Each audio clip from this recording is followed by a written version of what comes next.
Olá a todos e bem-vindo a mais uma aula. Hoje falaremos sobre combinações. O assunto combinações faremos em dois vídeos, para não ficar muito longo. Esse é o primeiro deles. Da mesma forma que fizemos com arranjo, temos que saber o que é combinar. Combinar, segundo, novamente, Douglas Howlett, é associar, misturar elementos diferentes para obter certo resultado. Ou seja, combinou pigmentos especiais para produzir uma tinta nova. Combinar leite com banana. Aqui entra um caráter fundamental. Quando eu misturo leite com banana, não faz diferença de eu misturar leite com banana ou banana com leite. O resultado é o mesmo. Como eu misturo pigmentos de uma tinta, não faz diferença qual a ordem eu vou utilizar. É isso que eu quero que vocês prestem atenção. Vejamos a primeira situação. José Carlos deseja combinar alguns pigmentos para produzir uma tinta nova. Ele tem em sua casa 6 pigmentos distintos e pretende utilizar 2 deles para essa nova tinta. De quantos modos ele pode produzir essa tinta? Carlos tem então 6 pigmentos para ele escolher 2 pigmentos. Fizemos isso antes.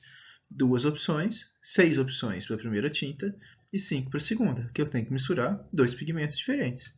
6 vezes 5, 30 opções. No entanto, quando eu misturo vermelho com verde, ou verde com vermelho, é a mesma coisa. Quando eu contei essas 30 opções, eu fiz 6 sendo a primeira opção e 5 sendo a segunda. Ou seja, coloquei uma ordem. No entanto, para misturar tinta, não tem ordem. Esses dois aqui estão aqui dentro. Então, todas essas 30 opções estão sendo contadas 2 vezes. Portanto, de quantos modos distintos para fazermos as 30? 30 dividido por 2, que estão todos sendo contados 2 vezes, que nos dá 15 opções de tinta que o José Carlos possui. Tudo bem? Vamos mudar um pouco a situação. Agora ele tem os 6 segmentos disponíveis, mas ele quer misturar 3 deles para fazer essa nova tinta. Como que ele pode fazer isso? Aqui a gente já sabe. 6 opções na primeira, 5 para a segunda e 4 na terceira. Se ele vai misturar pigmentos, tem que ser diferentes. Então ele tem 120 modos distintos. Mais uma vez, devemos lembrar que eu posso misturar cores diferentes e não importa a minha ordem. Então, tem que... E os casos repetidos? E as combinações que são repetidas? Por exemplo, vermelho, verde, amarelo e azul. Faz diferença se eu misturar verde, amarelo e azul ou verde, azul e amarelo? Não, o resultado vai ser o mesmo. No entanto, nesses 120 casos, eu estou contando várias vezes. Por exemplo, verde, amarelo e azul. Verde, azul, amarelo. Azul, verde, amarelo. Todos esses casos, o resultado é o mesmo. Não importa a ordem que eu misturar as tintas. Quantos casos temos aqui? 6.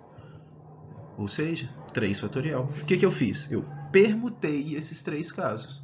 Eu fiz uma permutação dos 3 elementos. Então, cada caso está sendo contado 6 vezes.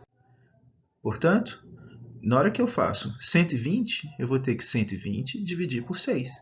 Porque cada caso está sendo contado 6 vezes, o que nos dá 20 opções de tinta. De modo formal, o que a gente tem? Dados n elementos distintos, chama-se combinação desses n elementos tomados K a K. K sempre menor do que n. Qualquer subconjunto formado por K elementos distintos, escolhidos entre os n. Utilizamos a notação CNK, ou, entre parênteses, NK. Eu leio combinação de N, KK. Ou simplesmente N escolhe K. Eu tenho N elementos para escolher K. Quando eu escolho K elementos de um conjunto de N elementos, não importa a ordem que eu escolher esses elementos. No nosso caso, temos 6 tintas para eu escolher 3. Então é 6, escolhe 3. Eu posso deixar minha resposta desse jeito, por incrível que pareça. Porque o resto é só fazer continha. Qual continha que devemos fazer? Vamos ver. Pega a segunda situação. 6 vezes 5 vezes 4. Era 120 dividido por 6. O que significa esse 120? Não é o 6 vezes 5 vezes 4? Ou seja, eu fiz um arranjo. Eu peguei 6 elementos e escolhi 3, nessa ordem estabelecida. Como a minha ordem não faz diferença, eu dividi pelos casos repetidos, que é o 6, que representa permutação de 3, ou 3 fatorial. Na verdade, então, eu fiz uma combinação de 6 escolhe 3, é o arranjo de 6 escolhe 3, dividido pela permutação de 3. Combinação de n kk, usando a fórmula anterior, pode ser o arranjo de n elementos tomados kk dividido pela permutação de k elementos. Ou seja, combinação de n kk é igual. O que é o arranjo de n elementos tomados kk? N fatorial, n menos k fatorial. Vimos isso anteriormente. Dividido por k fatorial. Divisão de fração. Conservo a primeira fração, n fatorial, n menos k fatorial, multiplico pelo inverso da segunda. Qual é o inverso de k fatorial? 1 sobre k fatorial. Ou seja, combinação de n elementos tomados kk, n escolhe k, é n fatorial, n menos k fatorial, que é a nossa fórmula para a combinação. Para quem quiser usar a fórmula. Quem não quiser usar a fórmula, não precisa. Basta fazer com aqueles tracinhos, igual a gente fazia, só que tem que lembrar que tem elementos repetidos. E eu divido pelos elementos que são repetidos. Tudo bem? Obrigado e não se esqueça de postar as suas dúvidas. Vou postar mais um vídeo falando sobre combinações, resolvendo mais umas situações e chamando atenção para alguns detalhes. Tudo bem? Até mais!